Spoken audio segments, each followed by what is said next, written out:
Alright everyone, well, since the new Wolverine movie opened this weekend, I thought it would be fun to take a look at the X-Men logo and recreate it here inside Photoshop. Now, what we need to do is first create kind of a brushed metal look, and you can do this by perhaps creating a texture inside Photoshop. But what I discovered is actually you can find an image like this. It's kind of just a brushed metal, just basically a scratched up metal image. And I found this to work really, really well. So what I'm going to do is go ahead and take this from this document over to my working file. And I got this from Fotolia. You can see the name up in here. It's fotolia.com. It's a stock photography, and they've got really great images, and it's really inexpensive. So you can certainly go in there and find all kinds of textures. So very, very cool.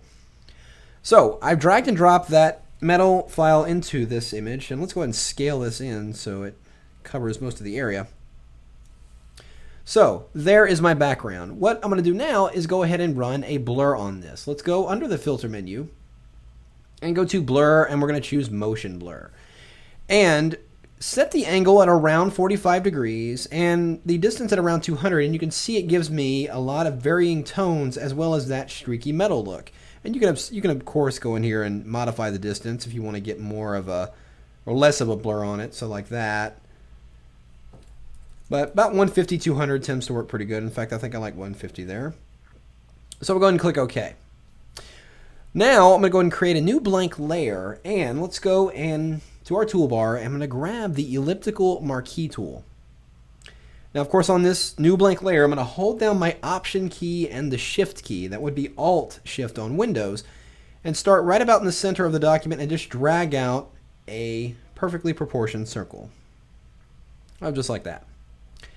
And I'm going to go ahead and press Shift Delete and use 50% gray and go ahead and fill that square in. Now, don't deselect yet. I said fill that square. It's actually a circle. But don't deselect it just yet. We're going to go under the Select menu, going to here to Transform Selection. And again, we're going to hold down the Shift Option, and I'm just going to scale this selection in a little bit. So we give that inside area. I want to make it relatively thick. Well, we're going a little bit more, right about there. And I'm going to press Enter to commit that, and then simply press Delete. It's going to hollow out that circle. Now I can go ahead and deselect. Well, let's go ahead and create a new blank layer, and we're going to grab inside of our toolbar this time, we're going to grab the rectangular marquee tool. And I'm just going to draw a rectangle right along the top here. It doesn't really matter. All I'm really concentrating on is how thick it is. I'm not worried about its placement as of yet. And I think that looks good there. And just like we did a moment ago, Shift Delete, and we're going to use 50% gray, and there it is. So now let's backtrack and do a couple of things. Let's align both of these layers. So I turned off that one layer with the bar on it and reselected the circle layer. I'm going to press Command or Control A, and it selects everything. Select the Move tool and just click the vertical and horizontal center icons up here, and it will center that object. Let's not deselect yet. Let's reselect that block. And again, vertical, horizontal, centering, and there we have it. Now I'm going to press Command or Control T to invoke the free transform on this shape. Hold down your Shift key and just rotate clockwise to 45 degrees, just like that. It should snap to it. And then press Enter to commit that change. Now, over here in the Layers panel, we're going to go ahead and create a duplicate of this layer by simply dragging it down to the new layer icon. And let's invoke the free transform on this one. Just press Command or Control T, and we're going to rotate this the opposite direction. Simply hold down that Shift key and just drag over. And there we get our X logo. So now I just want to merge all these layers together by simply pressing Command D a couple of times. And now that graphic's on its own layer. What I'm going to do now is go and grab a duplicate of this background layer here. So I'm simply going to select that layer, press Command J, and it will create a duplicate. And let's put that above that X graphic. Then we're going to go ahead and clip that layer inside of this X graphic by simply holding down my Option key. That would be Alt on Windows, and you get the overlapping circles here. Just clicking that, it will clip that inside of there. Now, if we take this layer and just simply move it and nudge it a little bit, you'll see it starts to define that X shape. But let's give it a lot more definition. Let's select that X layer and double click on it, and let's open up the layer styles. So now what we're going to do is let's add obviously a drop shadow. We have to have a drop shadow, of course. And I'm going to increase the size a little bit. You can always go in here inside the document and actually just nudge it over. Then we're going to activate the bevel and emboss. And inside here, we're going to go in here and change the technique to chisel hard. And we'll increase that size quite a bit. And we're going to set this to outer bevel, because for the style for inner bevel, you see it gives me kind of these rounded corners here. Not necessarily what I want. I'm going to set it to outer bevel, and it's going to give me much more harsher corners on that edge. Now, it looks pretty good, but it's not quite just, popping enough for me. So what I'm going to do is go down here and activate stroke. And we're going to increase the size of that stroke till it gets about the same size as our beveling, which is about 10. And over here in the fill type inside stroke, we're going to go and choose pattern. And inside here, we're going to go in here and choose this one right here. And if you just highlight over it, you can see it's a satin 128 by 128. And this is default. This is built inside of Photoshop. I'm going to select that one.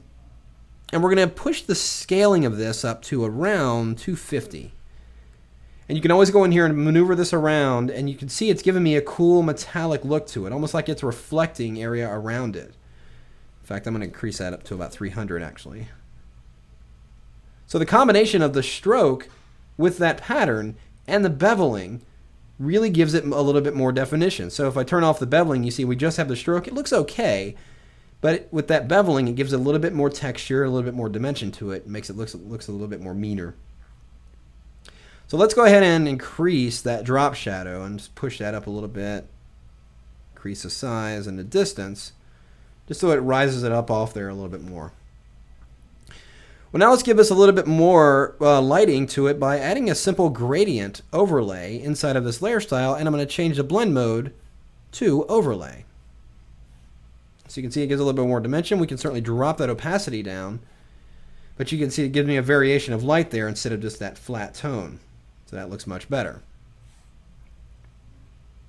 So I think that's pretty much it there. We're going to go ahead and click OK. And we're looking pretty good. One last thing I want to do is that I remember on the original graphic, it had a split down the middle, almost like it was a door or something behind the X there. So we've got that background layer selected. Let's go ahead and create a new blank layer above that one.